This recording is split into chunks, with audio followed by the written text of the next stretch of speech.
जैसे ही कांगसीना कहती है ना कि ये तो फ्रॉड है जो मुझे स्टार्ट से फेक सेंटेंस कह के बुला रहा है, तो तब हाई प्रीस्ट कहता है मुझे अच्छा लगेगा अगर तुम अपने सीक्रेट्स को खुद ही बाहर ना निकालो। तो वो कहती है मेरे पास छुपाने के लिए कुछ भी नहीं है, तुम्हारे जैसा फ्रॉड ऐसा ही सबक डिजर्व करता है।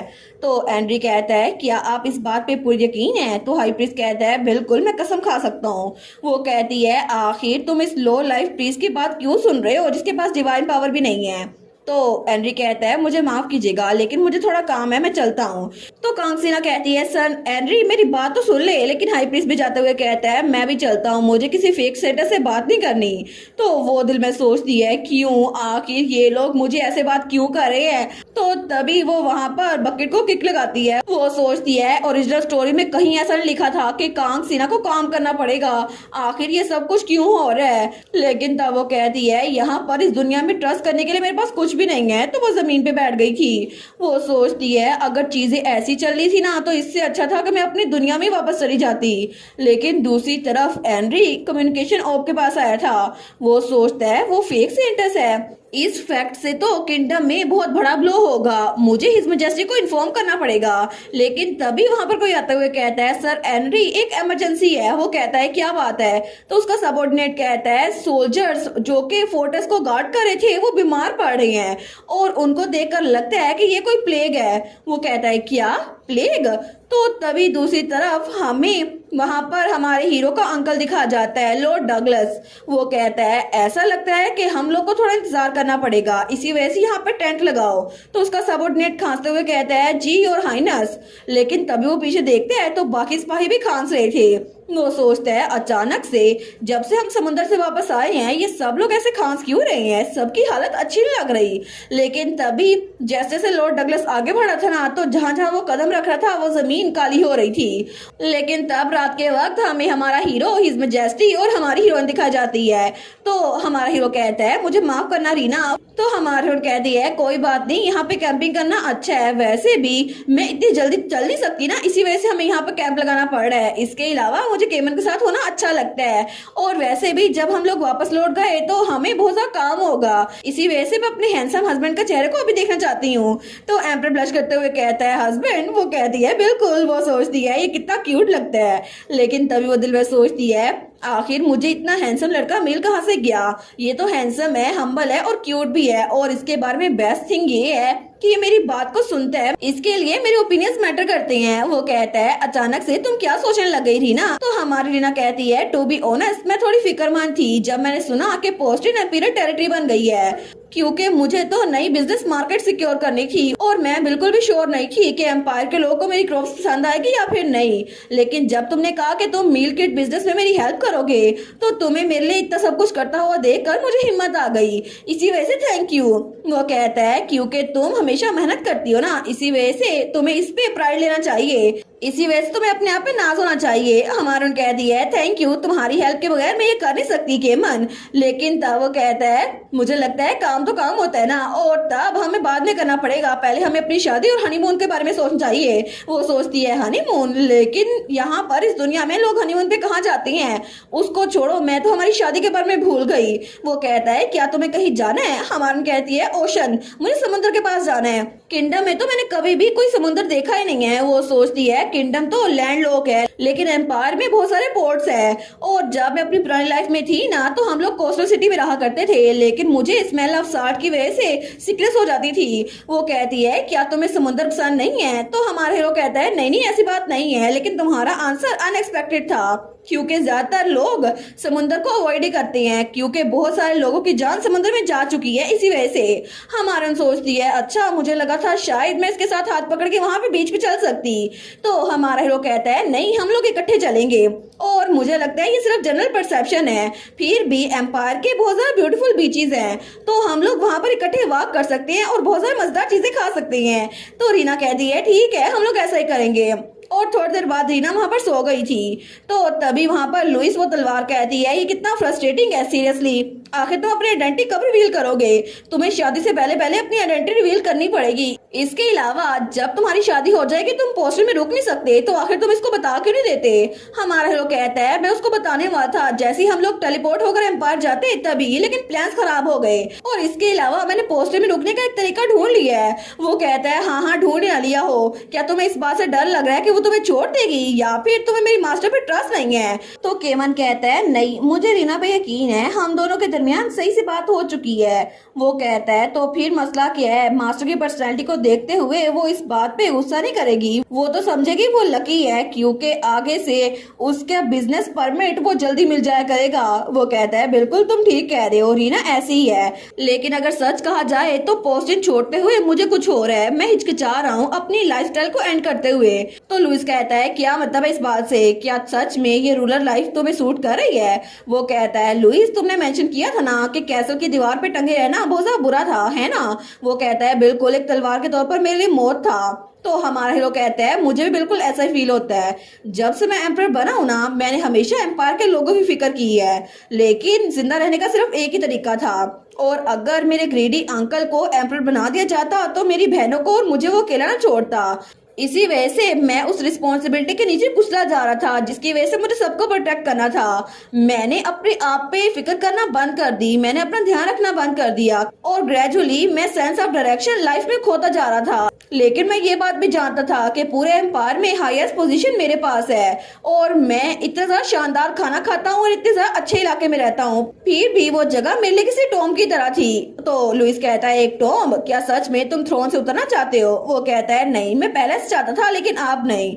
अब मैंने पोस्टिंग में लोगों की मेहनत को देखा है और मैं हार्वेस्ट के रिवार्ड को एंजॉय कर सकता हूँ। मुझे डेली लाइफ की प्रीशियसनेस का पता चल गया है। बहुत सारी इमोशंस जो मैं भूल चुका था अब मुझे याद आ गई है, सिर्फ इसी वजह से क्योंकि रीना की वजह से मुझे डायरेक्शन ऑफ लाइफ मिल चुकी है।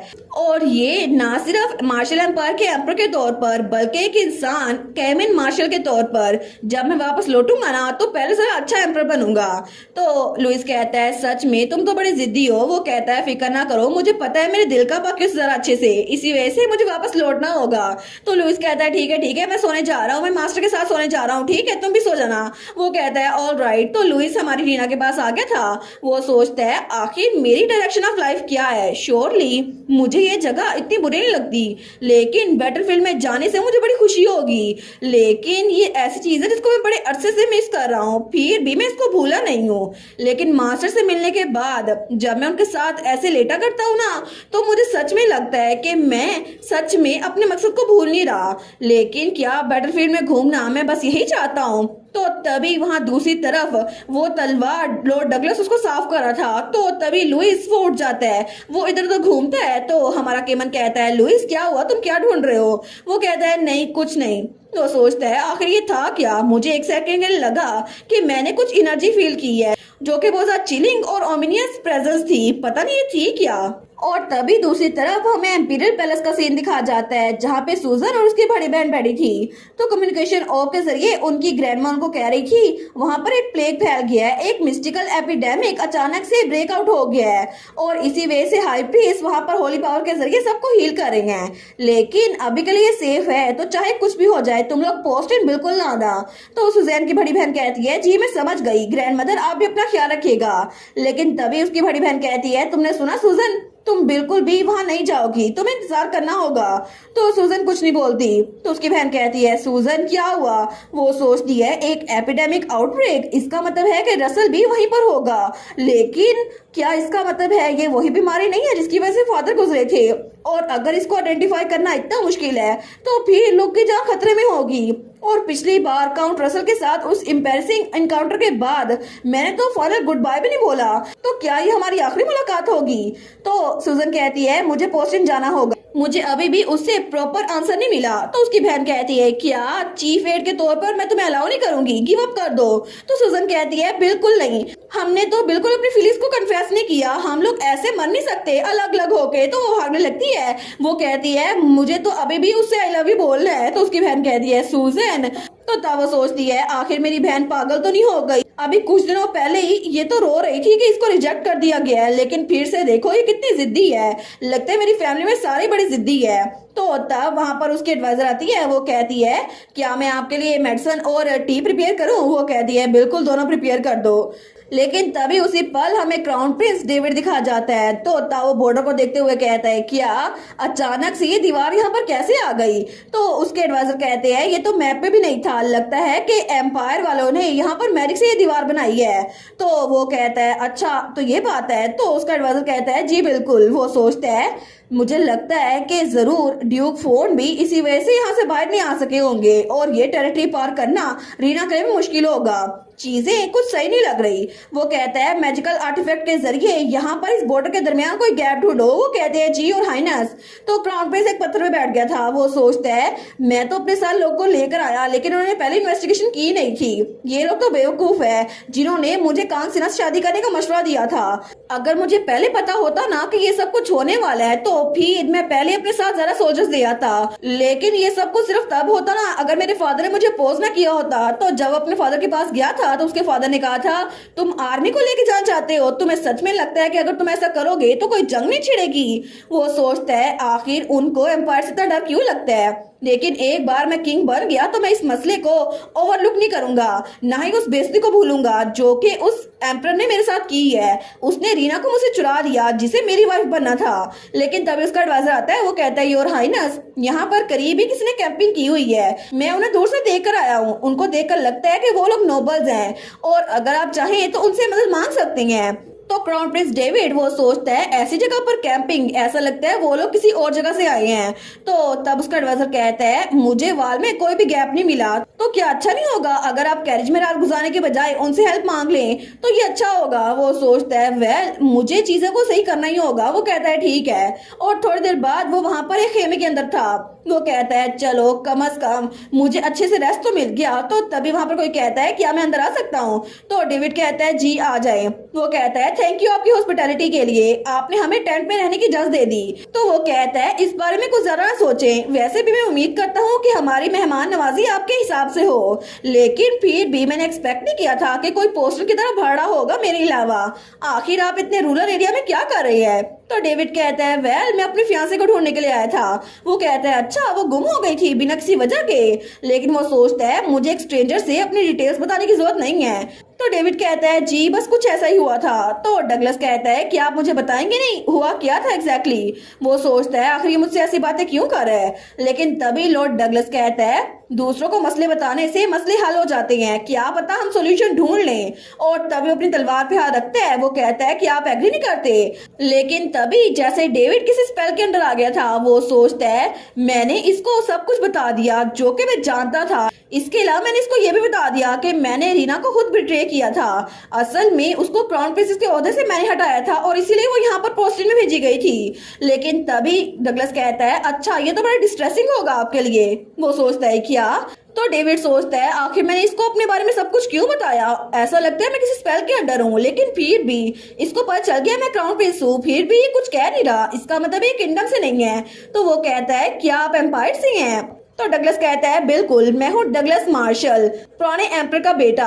तो वो सोचता है इसका मतलब है ये अभी वाले एम्पर का अंकल होगा, तो जरूर ये अपने नेफ्यू को जाकर कुछ ना कुछ बताएगा। वो कहता है फिक्र मत करें, मुझे ना ही किंगडम में इंटरेस्ट है और ना ही एम्पायर में। मोर इम्पोर्टेंटली आपको इस तलवार के बारे में क्या लगता है? आप इसको पकड़ना चाहेंगे? तो डेविड सोचता है आखिर ये सब कुछ हो क्यों रहा है? मैं तो सच में इस आदमी से दूर होना चाहता हूँ। आखिर ये करना क्या चाहता है? लेकिन कुछ भी हो जाए बस मैं इस तलवार को पकड़ूंगा और इसके बाद बातें करके यहाँ से निकल जाऊंगा। तो क्राउन प्रिंस डेविड कहता है इसकी ब्लेड तो बिल्कुल ब्लैक हो गई है, क्या आप इस किंगडम में स्वॉर्ड की वजह से आए थे? लेकिन आप अपने सोल्जर के साथ पोस्टिंग क्यों दाखिल हो रहे हैं? तो डगलस कहता है ऐसा लगता है कि तुम्हें स्वॉर्डमैनशिप में थोड़ा सा इंटरेस्ट है, तुम्हारी हथेलियां बहुत ज्यादा सॉफ्ट है, लगता है कि तुम जरा प्रैक्टिस नहीं करते। तो वो कहता है बस कर दें, मुझे ये बताएं आखिर आपका ऑब्जेक्टिव है क्या। लेकिन तब डगलस सोचता है वेल इससे फर्क नहीं पड़ता, इसकी बॉडी मेरे लिए काफी होगी क्योंकि तलवार में रहकर मैं वैसे ही कुछ नहीं कर सकता, और ये इस बूढ़े आदमी की बॉडी वैसे भी मेरे लिए बिल्कुल भी ठीक नहीं है। तो तब उठते हुए कहता है तुम कितने बेसब्रे हो, मैं तुम्हें बस एक चीज देना चाहता हूँ। और तभी वो वहां आगे बढ़ता है और डेविड का हाथ पकड़ लेता है। तो वो कहता है मैं तुम्हें अपनी पावर देना चाहता हूँ, तुम्हारी जैसी बॉडी मेरी जिस तलवार के लिए बिल्कुल जबरदस्त रहेगी क्योंकि तुम्हारे मसल तो मैं खुद ही बना लूंगा, बस मुझे एक इंसानी बॉडी की जरूरत थी। तो तभी वहां पर ब्लैक धुआं फैल रहा था। तो डेविड कहता है आखिर ये हो क्या रहा है। तभी उसका एडवाइजर आता है, वो कहता है योर हाइनेस आखिर हुआ क्या है। लेकिन तभी जब वो देखते हैं तो लॉर्ड डगलस ने क्राउन प्रिंस को उसकी गर्दन से पकड़ा हुआ था। तो वो कहते हैं Lord Douglas crown Prince David. लेकिन तभी वो ब्लैक धुआं जाकर क्राउन प्रिंस डेविड के गले में जा रहा था। तो तब वो चिल्ला कहता है मुझे छोड़ो। और तभी उसी वक्त जैसे ही वो धुआं क्राउन प्रिंस डेविड के गले की तरफ जाता है उसी वक्त लॉर्ड डगलस वहां नीचे गिर जाता है, और इस बार वो तलवार लॉर्ड डगलस की बॉडी को छोड़कर क्राउन प्रिंस की बॉडी में दाखिल हो चुकी थी, और इस बार वो बॉडी उसके कंट्रोल में थी और क्राउन प्रिंस डेविड भी।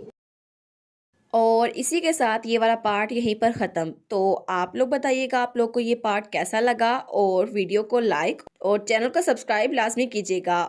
बाकी वीडियोस का लिंक भी स्क्रीन पर नज़र आ रहा होगा, तो काइंडली उनको भी चेकआउट कर लें। और thank you so much for watching my videos. Stay safe, bye bye.